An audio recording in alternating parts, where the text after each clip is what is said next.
Olá, meus queridos alunos, amigos e simpatizantes do nosso canal da Autoescola. Sejam todos muito bem-vindos. Prof. Lu Mendes aqui mais uma vez, trazendo mais um simulado da prova teórica do Detran do Paraná. Reforçando, esse é o simulado utilizado aqui no Detran do Paraná.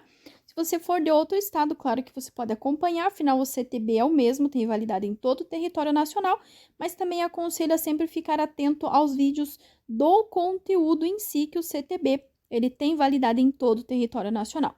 Aqui nós temos o site, do simulado do Detran Paraná, que eu vou deixar aqui embaixo no link para vocês a descrição. Aliás, na descrição o link. Então, quando vocês entrarem aqui, vocês irão selecionar a opção prova teórica, certo? Irão digitar a senha gráfica. Cuidem porque esta parece uma letra O, mas não é uma letra O, é uma letra D. As únicas que vocês terão ali é a letra A, B, C, D ou E. Feito isso, vocês irão clicar neste iniciar aqui, ó. Nesse tecladinho virtual aqui. Não adianta nesse iniciar aqui, porque não vai funcionar. Clicou em iniciar aqui, ele vai nos direcionar para a nossa prova. Feito isso, clicou no iniciar, ele vai nos direcionar para a nossa prova. Lembrando que nós teremos aqui um total de 30 questões para serem respondidas num tempo de 50 minutos. E acertarmos pelo menos 21 para obter aprovação, ou seja, 70%. Então, vamos lá. Questão número 1.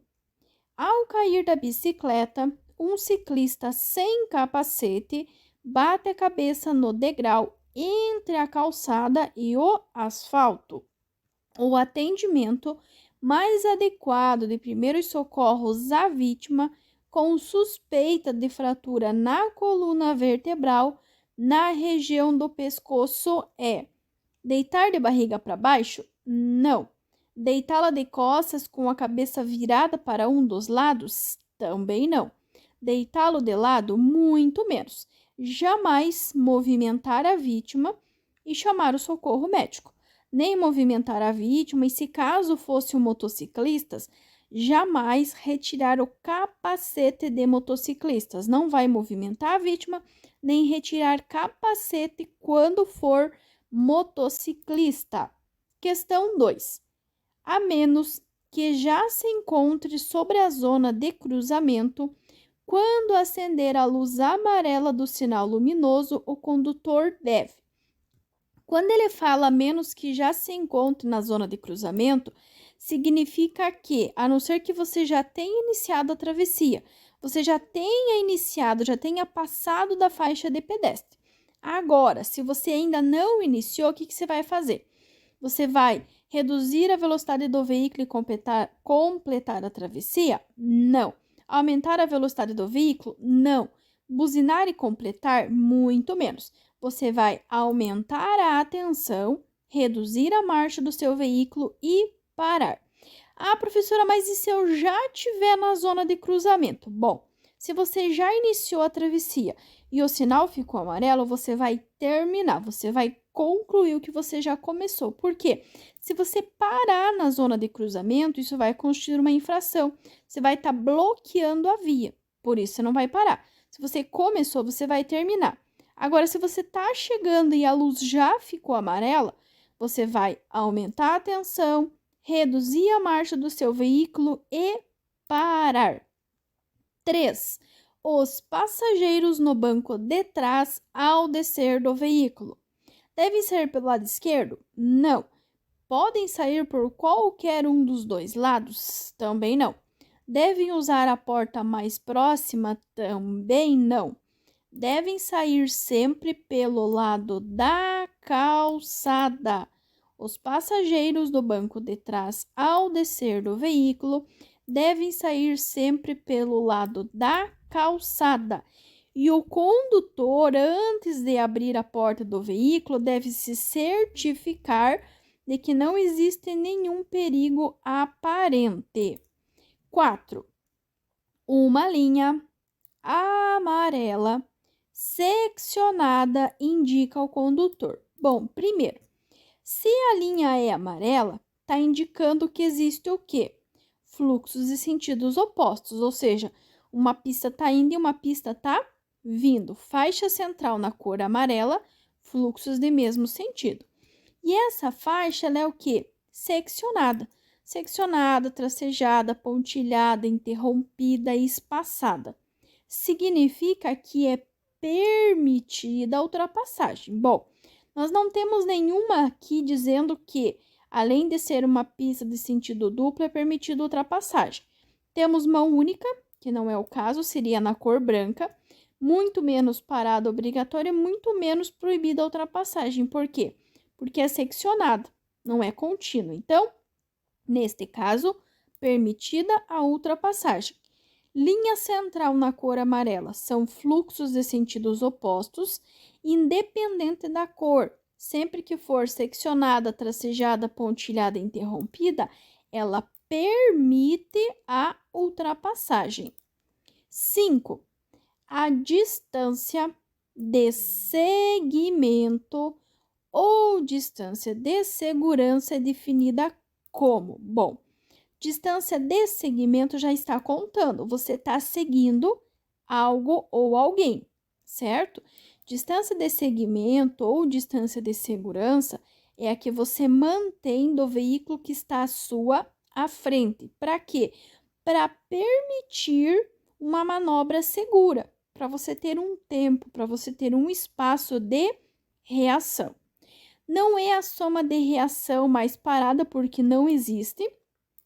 Não é reação mais frenagem, porque a soma de reação mais frenagem gera parada, e muito menos a distância de frenagem com a parada, tá? A distância de reação é aquele momento que o condutor vê o perigo, tira o pé do acelerador e aciona o freio. Distância de frenagem é do momento que ele aciona o freio até a parada do veículo. E a distância de parada é desde o momento que o condutor vê o perigo, tira o pé do acelerador, aciona o freio, continua freando até o carro parar completamente. Agora, segmento ou segurança é aquela que permite ao condutor uma manobra segura.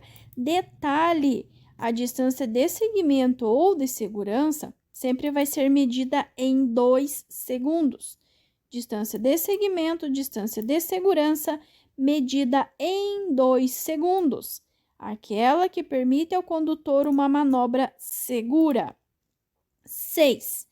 A penalidade de advertência por escrito poderá ser aplicada a critério da autoridade de trânsito nas infrações de natureza leve ou média, desde que o infrator não seja reincidente na mesma infração nos últimos 12 meses, tá? Não é só na média, não é só na leve e não é em qualquer circunstância. É na leve ou na média, certo? Desde que o condutor não seja reincidente na mesma infração nos últimos 12 meses, ou seja, ele não tenha cometido 2 infração leve ou 2 infração média. Reincidente é isso, é você cometer 2 vezes o mesmo erro, certo? Então, pode-se sim, penalidade da advertência. O que é advertência por escrito? É uma cartinha com um puxão de orelha. Fulano, você jogou um papel para fora do carro, que é uma infração de natureza média. Mas como foi a tua primeira, você não foi reincidente, não é a segunda, é apenas a primeira, você vai receber apenas a advertência por escrito. Lembrando, leve ou média, desde que o condutor não seja reincidente na mesma infração nos últimos 12 meses. 7. A figura abaixo ilustra as manobras efetuadas pelos veículos A e B num cruzamento. O veículo A realiza as manobras 1 e 2. Então, temos o veículo A aqui, ele fez a manobra 1 aqui embaixo e fez a manobra 2 lá em cima, correto? O veículo B fez a manobra 3 e 4. Então, o veículo B fez a manobra 3 e a manobra 4. E daí pergunta, nessa situação, são consideradas infrações de trânsito passíveis de multa. Bom, veículo A tá aqui, certo? Notem que essa pista aqui tem 3 faixas. As três estão indo na mesma direção. O veículo A, quando ele faz esse trajeto do número 1 aqui, isso aqui é uma infração. Por quê? Quando ele fizer isso aqui, ele vai fechar o carrinho B. Então, para ele poder fazer essa manobra 1, ele deveria ter feito o quê? Trocado para a pista do meio, depois para a pista de baixo, para depois virar para cá. Certo? A manobra 2, ó, tá certinho. Mesma coisa o carro B. Quando ele faz a manobra 3, tá certinho. Só que, ó, a manobra 4 aqui, ó, também ele vai fechar e pode, inclusive, bater no carro A. Então, para ele poder fazer essa manobra 4, ele teria que ter feito o quê? Trocado para a pista do centro, trocado para a pista aqui onde está o carro A. E feita a manobra aqui. Daí estaria certo. Então, a infração, ela está acontecendo aonde? No 1, certo? E no 4. Então, no 1 e no 4 ocorre a infração. Então, aqui, 1 e 4, nós temos a infração. Seguindo para a questão 8, o condutor, na direção de um veículo em movimento, precisa ver tudo o que acontece. Pessoal, dica: na direção, vocês precisam ter visão 360, ou seja, olhar tudo o que acontece na frente, lado direito, lado esquerdo e também atrás do veículo. Ver tudo o que acontece na frente, lado direito, lado esquerdo e atrás do veículo. Ah, Prof. Lu, mas como que eu vou conseguir ter toda essa visão? Muito simples. Você vai ter a tua visão fixa para frente. Tem um para-brisa gigantesco ali, certo? Como é que você vai ver o que acontece do lado esquerdo e do lado direito? Através dos espelhos. E como que você vai ver o que acontece lá atrás? Através do espelho retrovisor que tem ali na parte interna do teu carro. Então, ao mesmo tempo que você está olhando para frente, você está olhando para os lados e também atrás do seu veículo. 9. Analise os itens abaixo, adaptados de notícia de jornal. E daí a pergunta é: dos itens acima, aqueles que descrevem atitudes desrespeitosas aos valores democráticos e à cidadania. 1. Um grupo de 4 jovens de 19 anos pichou nesta madrugada 3 muros do mais antigo museu da cidade. Isso é uma atitude desrespeitosa, com certeza. 2. Os espectadores revoltados conseguiram mais de 5.000 assinaturas em documento de protesto contra a baixa qualidade da programação noturna da emissora de televisão. Isso não é uma atitude desrespeitosa, muito pelo contrário. 3. Os alunos de uma escola pública de pequena comunidade litorânea implantaram uma coleta seletiva de lixo na praia nas férias do último verão. Isso não tem nada de desrespeitoso, muito pelo contrário. E 4, moradores de condomínio de luxo insistem em transitar meia quadra na contramão. Bom, transitar na contramão é uma infração de trânsito, então é uma atitude desrespeitosa. Então, nesse caso, as atitudes desrespeitosas estão no número 1 e no número 4. Então, ó, tem aqui número 1 e o número 4, letra B. Número 10. Analise as afirmativas abaixo. 1. Os veículos de maior porte são responsáveis pela segurança dos veículos menores? Sim, com certeza são. A legislação de trânsito recomenda o uso das luzes baixas dos faróis do veículo durante o dia nas rodovias? Sim, com certeza.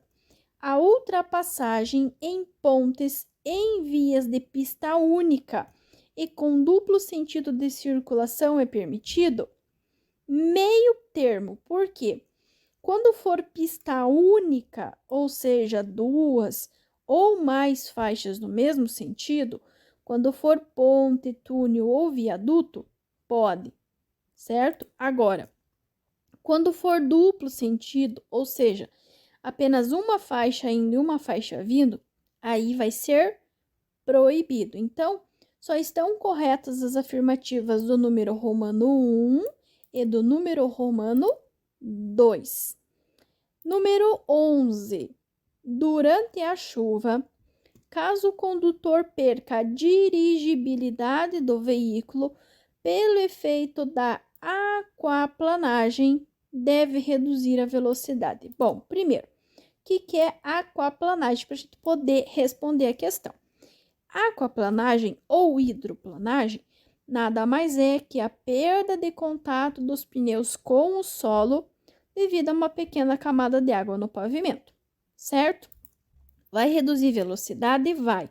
Só que, não adianta pisar no freio, não adianta acelerar, não adianta virar o volante. Por quê? Você não tem contato com o chão, então não vai responder. Você vai o quê? Eliminar a pressão do pedal do acelerador, ou seja, desacelerar, tirar o pé do acelerador e fazendo pequenos movimentos na direção até ganhar aderência novamente. Esses pequenos movimentos é só dar uma chacoalhadinha no volante, só para você sentir que ele retomou novamente a aderência. Então, deve reduzir a velocidade na aquaplanagem. De que maneira? Eliminando a pressão do pedal do acelerador, fazendo pequenos movimentos na direção até ganhar a aderência novamente. 12. Fatores que contribuem para um trânsito violento propenso a acidentes são: pessoal, lembrem-se que 90% das causas de acidente estão diretamente ligadas com falhas humanas. Somos nós, os seres humanos, quem causamos os acidentes. Não é o carro, não é a via, somos nós. Por quê? Porque nós temos falta de controle emocional e fazemos o mau uso do nosso veículo. Nós ultrapassamos o limite de velocidade, fazemos frenagens e arrancadas bruscas, fechamos os demais veículos, entre muitas outras situações. Então, a violência do trânsito está relacionado com o quê? Com a falta de controle emocional do condutor e o mau uso que nós fazemos dos nossos veículos. 13. Para um trem parar totalmente após o acionamento dos freios, qual distância ele irá percorrer? Entre 200 e 300 metros. Essa questão, pessoal, infelizmente vocês terão que decorar, tá? Não tem nenhuma, eu particularmente não tenho nenhuma explicação lógica para dar para vocês. Só digo que falou em trem entre 200 e 300 metros, tá? Tem que decorar mesmo. 14. Transitar com o veículo em ciclovia ou ciclofaixa é. Dica: ciclovia e ciclofaixa é local só pro pedestre e pro ciclista, certo? Se você colocar teu carro lá, você vai colocar o quê? A vida das pessoas em risco, certo? Toda vez que você colocar a vida de alguém em risco, infração gravíssima, sujeito a multa. Então, transitar com o veículo em ciclovia ou ciclofaixa é infração gravíssima, sujeito a multa. 15.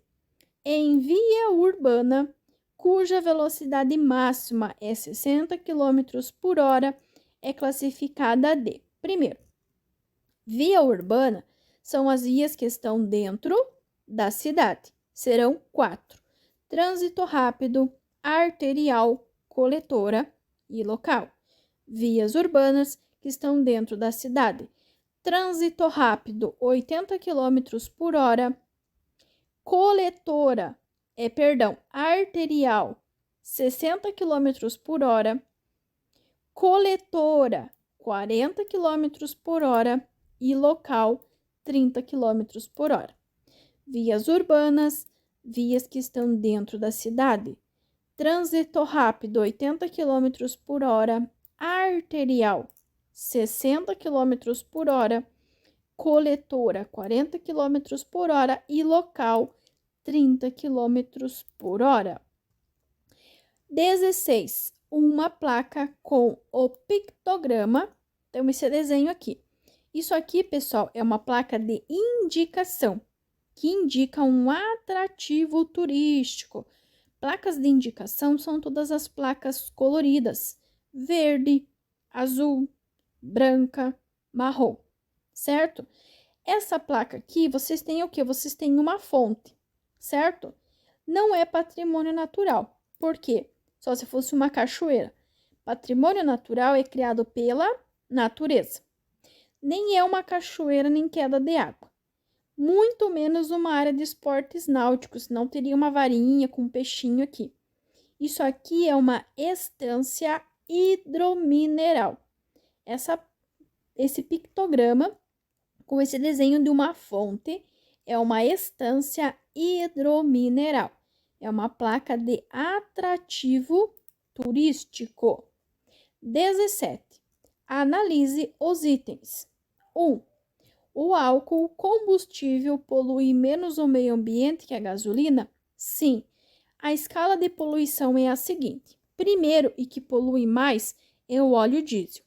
Em segundo, nós temos a gasolina. Em terceiro, nós temos o álcool. Lembrando que da gasolina, independente se ela é comum ou se ela é aditivada, o teor de poluição é o mesmo. Depois nós temos o álcool. Lembrando que nos veículos novos e bem regulados, a emissão de poluentes do álcool e da gasolina são semelhantes. Em quarto e último, nós temos o GNV, que é o gás natural veicular. Olha essa dica. O GNV é o que polui menos o meio ambiente, porém é o menos usado. GNV é o que menos polui, só que também é o menos usado, certo? Então, já sabemos que a número 1 está correta. 2. O óleo diesel usado como combustível polui mais que a gasolina? Sim, com certeza. Dentre todos os tipos de combustível usado no Brasil, a gasolina aditivada é mais poluente? Não, não é. Lembra que eu acabei de contar para vocês que tanto a comum quanto a aditivada têm o mesmo teor de poluição? Então, não é certo. E o gás natural, ainda pouco usado em nosso país, é o combustível que menos polui o meio ambiente. Exatamente. É o que menos polui, mas também é o que é menos usado. Então, estão corretas afirmativa 1, afirmativa 2 e o número romano 4. Então, 1, 2 e 4. 18. As juntas administrativas de recurso de infração, JARI, são órgãos colegiados responsáveis pelo julgamento de recursos interpostos contra penalidades impostas por órgãos executivos de trânsito. Contra as decisões da JARI que funcione junto a um órgão executivo de trânsito, cabe recurso. Lembrem daquela dica que eu sempre dou. Sempre que falar em recurso de multa, primeiro JARI, segundo CETRAN, terceiro não cabe recurso na esfera administrativa. Falou em recurso de multa, primeiro JARI, segundo CETRAN, terceiro não cabe recurso na esfera administrativa. Se na questão estiver falando a quem que você vai recorrer sobre multa, a resposta tem que ser JARI. Quando na pergunta, como é o exemplo dessa, estiver falando da JARI, a resposta vai ser CETRAN. E quando na pergunta já estiver falando da JARI e do CETRAN, a resposta será: não cabe recurso na esfera administrativa. 19. Caso a luz piloto, que corresponde à pressão de óleo lubrificante, acenda no painel, vai ser aquela lâmpadazinha vermelha, tá pingando uma gotinha de óleo. Com o óleo no nível, o motorista deve diminuir a quantidade de óleo? Não. Completar com aditivo? Muito menos, porque o aditivo etileno glicol nem vai no motor, ele vai no radiador. Parar o veículo e chamar socorro mecânico? Sim, com certeza. Aumentar a rotação do motor também não é. Então, se caso acender qualquer luz vermelha no painel, é de alerta. Então, você vai o quê? Parar o veículo e chamar o socorro mecânico. 20. Os ciclomotores devem ser conduzidos nas vias urbanas preferencialmente. Primeiro, ciclomotores são aqueles veículos, aquelas motinhas de baixa cilindrada, que têm velocidade máxima de até 50 km por hora ou que tem no máximo 50 cilindradas, certo? Elas devem ser conduzidos aonde? Bom, são veículos lentos. Os veículos lentos ficam aonde? No centro da faixa mais à direita. Então, ciclomotores são veículos lentos, irão trafegar do centro mais à direita. Importantíssimo lembrar que os ciclomotores são proibidos de trafegar nas vias urbanas de trânsito rápido. Por quê? Via urbana de trânsito rápido, a prioridade é dos veículos, certo? Então, a velocidade é maior. Como eles são veículos lentos, então eles são proibidos. Ciclomotor, proibido de trafegar em via de trânsito rápido. 21. A embreagem, composta basicamente de um disco e um platô, tem como função principal não é acavalar as marchas, nem permitir ligar mais facilmente, nem facilitar o funcionamento do motor. É ligar e desligar a força motriz do motor da parte restante da transmissão. Embreagem, ligar e desligar a força motriz do motor da parte restante da transmissão. 22. A posição correta ao dirigir faz parte dos preceitos de direção defensiva, pois evita o desgaste físico, entre outras coisas. Faz parte da lista de posições recomendadas para dirigir um veículo. Essa lista é composta por 2 itens. Primeira coisa a ser lembrado: ele nunca vai falar de pés, nem de pernas, nem de calcanhares. Bom, não vai falar de pés, não vai falar de pernas e não vai falar de calcanhares. Então, vai falar de braços. Braços ligeiramente dobrados.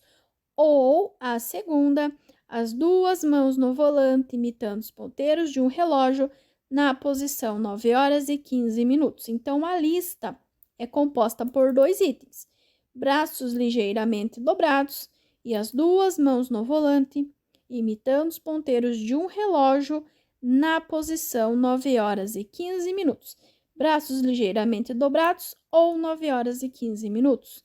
Braços ligeiramente dobrados ou 9 horas e 15 minutos. 23. O condutor que tiver sua carteira nacional de habilitação cassada, não é suspensa, estamos falando em cassação, poderá se candidatar à reabilitação após. Primeiro, quando o condutor ele tem sua carteira cassada, ele perde todos os anos de carteira, todos os cursos, todas as categorias, ele volta a estaca zero.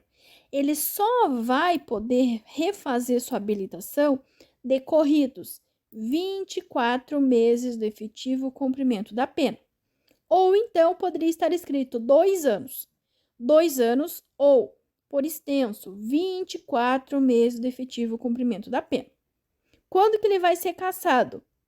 Quando condenado judicialmente por delito de trânsito, certo?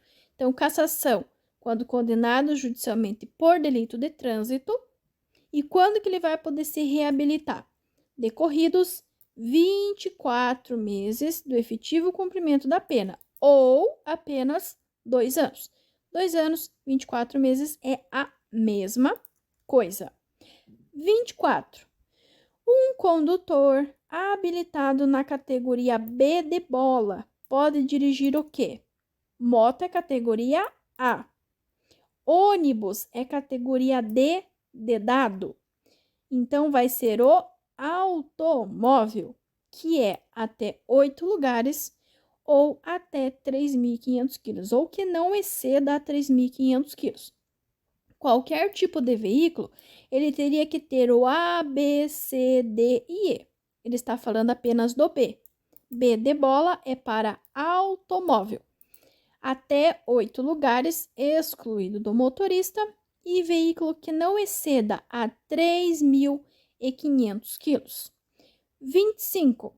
O pedestre, notem bem, o pedestre em situação defensiva deve sempre prestar atenção aos sinais dos agentes e transitar ininterruptamente? Não.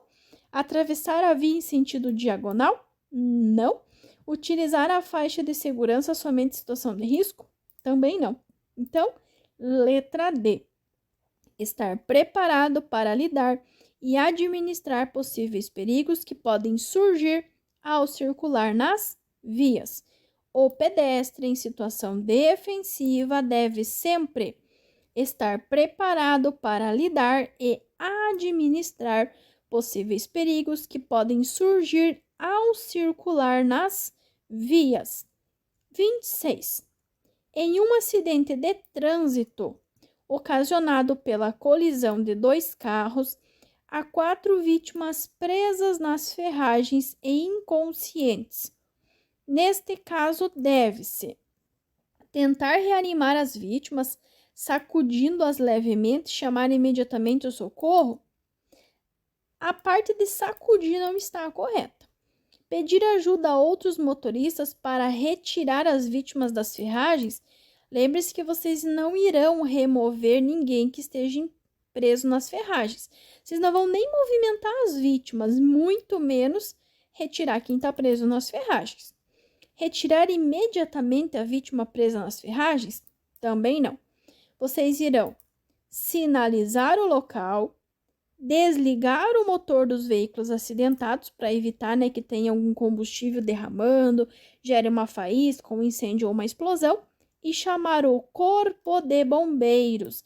Tem inclusive uma questão específica que cai falando justamente disso. Num acidente, existem vítimas presas nas ferragens. Para quem que vocês vão ligar? Para o corpo de bombeiros 193. Vítimas presas nas ferragens. Vocês irão chamar o corpo de bombeiros, o 193. 27. A manutenção preventiva faz parte da direção segura. Sendo assim, em relação aos pneus, o condutor deve saber que os pneus devem ser substituídos quando seus sulcos estiverem com mais de 1,6. Se está com mais de 1,6, é um pneu que ainda pode rodar bastante. Quando o veículo está sem carga, deve-se usar pneus com calibragem acima do recomendado? Não. Vocês irão seguir todas as recomendações do fabricante. Os pneus devem ser substituídos quando seus sulcos estiverem com menos de 1,6? Sim, com certeza. Pneus com menos de 1,6 milímetros de profundidade são os pneus carecas. Então, sim, deverão ser substituídos. Pneus com calibragem abaixo do recomendado duram mais? Não duram menos. Tanto com calibragem abaixo quanto com calibragem excessiva. Ele vai diminuir a vida útil desse pneu e vai aumentar o consumo de combustível. Então, notem que a letra A e a letra C são semelhantes, mas na letra A está falando com mais. Com mais é um pneu normal que pode rodar sem problema nenhum. Agora, com menos, aí sim vai ser um pneu careca. 28. Ao trafegar em trecho de rodovia com neblina intensa, o condutor deve. Lembre-se daquela dica. Primeiro, reduzir velocidade, certo? Acionar luz baixa ou luz de posição. Reduzir velocidade, luz baixa ou luz de posição. Reduzir velocidade, usar luz baixa ou luz de posição. Então, vocês vão acender farol alto? Não. Estacionar em local seguro, como um posto de gasolina, caso a visibilidade esteja muito prejudicada? Sim, com certeza. Trafegar em velocidade reduzida pelo acostamento? Não, gente, vocês não vão trafegar pelo acostamento. Trafegar pelo acostamento é uma infração gravíssima, não pode. Seguir bem de perto um veículo de grande porte? Muito menos. Então, letra B, estacionar em um local seguro, como um poço de gasolina, caso a visibilidade esteja muito prejudicada. 29. A velocidade máxima permitida em uma rodovia é de 100 km por hora. À noite, a distância do acidente para o início da sinalização, medida na forma de passo longo de um adulto, deve ser de... Sempre que cair essa questão, vocês precisam levar em conta alguns itens. Primeiro, a velocidade da via. Segundo, se era de dia ou se era de noite. Nesse caso, era de noite. E se a pista estava seca ou molhada. Por quê? Durante o dia, com tempo bom, com pista seca, velocidade vezes U. Que não é o caso aqui, porque estava de noite. Se for durante a noite ou mesmo durante o dia estiver chovendo, velocidade vezes 2. 100 vezes 2, 200. Durante o dia, com tempo bom, com pista seca, velocidade vezes 1. Durante a noite ou mesmo durante o dia, se estiver chovendo, velocidade vezes 2. 100 vezes 2, 200. E ainda, sempre que vocês encontrarem uma curva, vocês irão reiniciar novamente a contagem a partir do término da curva. E 30. Devido à importância supervalorizada que alguns motoristas dão aos veículos, esses motoristas acreditam que importância supervalorizada é assim: o que é meu é melhor que o teu, o meu é mais novo, o meu é mais bonito, o meu, certo? Então quer dizer o quê? Eu sou melhor que você. Se eu sou melhor que você, eu tenho mais direitos e menos deveres, certo? Isso é importância supervalorizada. Não estou falando que é a importância correta. É a importância supervalorizada que alguns motoristas acreditam, que quanto melhor o veículo, mais direitos e menos deveres. A gente sabe que isso não é verdade. No trânsito, todos nós temos os mesmos direitos, os mesmos deveres, independente de qual tipo de veículo, independente a quanto tempo a gente dirige, certo? Então, essa importância que ele está se referindo é a importância supervalorizada. É achar que quanto melhor o veículo, mais direitos e menos deveres o motorista tem. Beleza, pessoal? Estamos aí, então, 30 questões respondidas e comentadas. Vamos finalizar. E aqui estamos nós, pessoal. 30 questões respondidas, 30 questões corretas. Então, você acertou 30 de um total de 30 questões. Então, 100%. Muitíssimo obrigado de coração a todos vocês que assistiram esse vídeo até aqui. Espero que vocês tenham gostado, espero que vocês tenham entendido. Não esqueça, se você ainda não é inscrito no canal, se inscreve, deixa o teu like, comenta aqui de qual lugar vocês estão vendo esses vídeos. E claro, pessoal, compartilhe esse canal, esses vídeos com todos que você sabe que tem interesse neste tipo de conteúdo. Desejo a todos vocês muito sucesso, muitas bênçãos e até o nosso próximo simulado.